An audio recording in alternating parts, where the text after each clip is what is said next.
গর্ভাবস্থায় প্রথম ৩ মাস আমরা অনেক সময় ছোট ছোট কিছু ভুল করে ফেলি। সেগুলো কি? ফার্মেসি থেকে হঠাৎ করে কোনো একটা ওষুধ এনে খেলাম, মাথা ব্যথা হচ্ছে, খেয়ে ফেললাম। এটা কিন্তু ঠিক না, তাই না? এটা বাচ্চার ক্ষতি করতে পারে।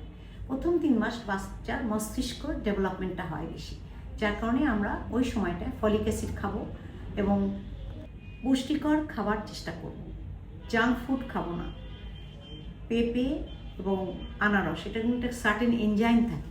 এই এনজাইমটা কি করে, আমাদের অনেক সময় জরায়ুতে সংকুচিত করে, যার জন্য অ্যাবর্শন হয়ে যেতে পারে। অতিরিক্ত ভারী জিনিস না ওঠানো বা নিচু হয়ে কোনো কাজ না করা, এটা থেকেও সাবধান থাকতে হবে। অনেকক্ষণ অনেক সময় না খেয়ে থাকি এবং তার জন্য বমি বেশি হয়, যেন অনেকক্ষণ না খেয়ে থাকা উচিত না। পুষ্টিকর খাবার খেতে হবে। কফি বা ক্যাফিন আমরা অতিরিক্ত বেশি খাবো না। অ্যালকোহল বা স্মোকিং তো একেবারেই বন্ধ।